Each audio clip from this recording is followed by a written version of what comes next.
5 yanvar 2025 yıl. Hurmatlı cemaat, buna biz 1 tonla aşığıyla kömür yükledik.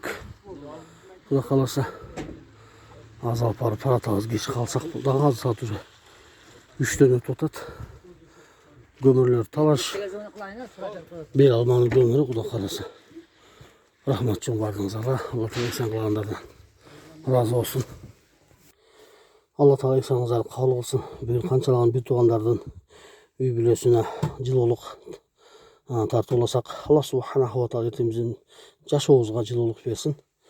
Ardayım uşunday elimizden birimdigi menen kançalan muhtajlarga koldan gelişince azızdan bolsa da yardım versin. Allah Teala mümkünçülük versin. Aleykümselam ve rahmetullahi ve berekatuhu. 5 yanvar. Bayağı muhtaç üylerge gömür tarasıda başladık. Bir tuğanlardan bu içinde 1 tona gömürüz var ile.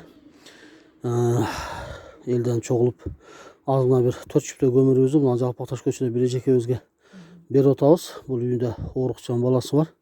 Ece şurada bir dualık koysa. Mayla. Allah razı olsun. Amin. Hemenleriyle Allah razı olsun.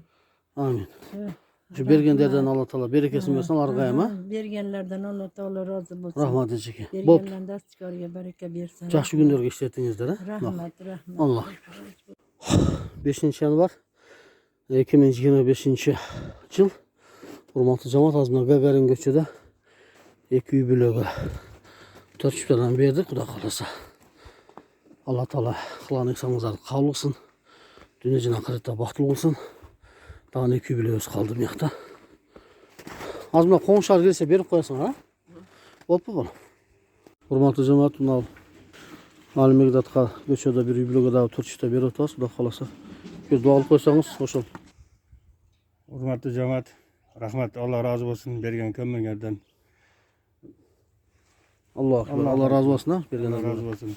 Hurmatlı cemaat, hazır Gagarin göçede dağı bir ecemizge bir 4 çifte töktük. Bu da kalırsa az özü yoktu, o maliyan düştü. Ondan sonra singisini verip koyduk, gelip kalsa verip koyduk. O da kalırsa. Ece şu eksan kılganlar için bir dualık koysanız. Layla rahmet sergilim şu. İşler iyilik olsun. Amin.